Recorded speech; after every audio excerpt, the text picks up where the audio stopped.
জানি না সমৃদ্ধি তোমার ভাগ্যে কি লেখা আছে।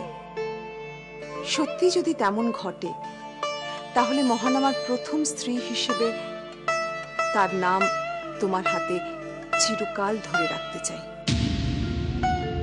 তেমন যদি নাও ঘটে তাহলেও মহানামার নাম যেন তোমার হাতে চিরদিন লেখা থাকে। তাহলে প্রতিদিন তুমি সেটা দেখবে এবং আদর্শ স্ত্রীর ধর্ম পালন করবে।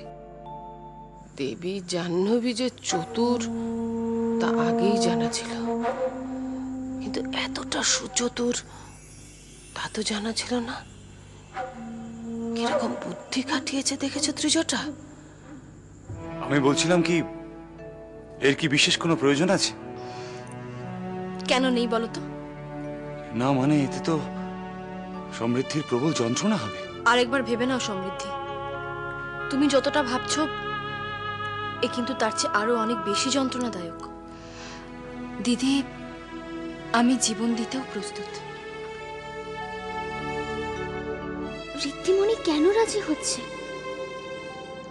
কেন এত যন্ত্রণা সহ্য করেও এমন একজনের নাম নিজের হাতে ধরে রাখতে চাইছে যে তাকে প্রতারিত করেছে, তার অনুভূতি নিয়ে খেলেছে? আমি কিছুই বুঝতে পারছি না। আপনি প্রস্তুত ছোট বউরানী? হ্যাঁ।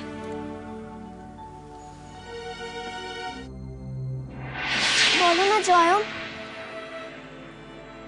বলো। আমায় আমায় তুমি ক্ষমা করো খনা। আমি তোমাকে মিথ্যে বলেছিলাম। মিথ্যে? কি মিথ্যে জয়ম? জ্যোতিষপীর মশাইয়ের গৃহে অনুসন্ধান চালিয়ে সেনাপতি মশাই তোমার ভাই কাকার জন্মের সময় এবং তিথি নক্ষত্র উদ্ধারে সফল হয়েছিল খনা। ভেঙে পড়ো না ঋদ্ধিমণি, শক্ত হও। যুদ্ধ শুরু হয়ে গিয়েছে ঋদ্ধিমণি, যুদ্ধ শুরু হয়ে গিয়েছে।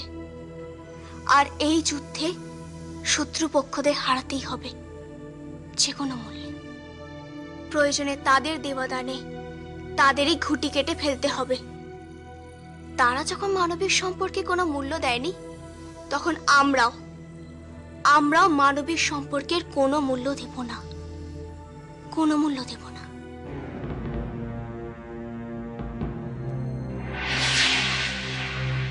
আমায় ক্ষমা করবেন রাজিমা, সমৃদ্ধির এই যন্ত্রণা আমি সহ্য করতে পারছি না। কিন্তু মহানামা, তুমি এখন চলে গেলে কি করে হবে? নৈশাহারের সূচনা তো সমৃদ্ধি তোমাকে মিষ্টি খাইয়ে তারপর শুরু হবে। তুমি চলে গেলে তো সেটা সম্ভব নয়। রাজিমা, কিন্তু মহানামার তো আজ আমার জন্য তুমি যা করেছো, তারপর আমার কি করা উচিত জানো মিহির? আমার উচিত ঠিক এইভাবে তোমার নাম চিরতরে নিজের হাতে ধরে রাখা। খনা? হ্যাঁ, খনা, কি ভাবছো তুমি? কই কিছু না তো। আমার মনে হয় এ বিষয় নিয়ে আমাদের এখন আলোচনা করার কোনো প্রয়োজন নেই। আমরা অনুষ্ঠানের দিকে মন দিই। মহানামা, যাও আসন গ্রহণ করো। যাও মা।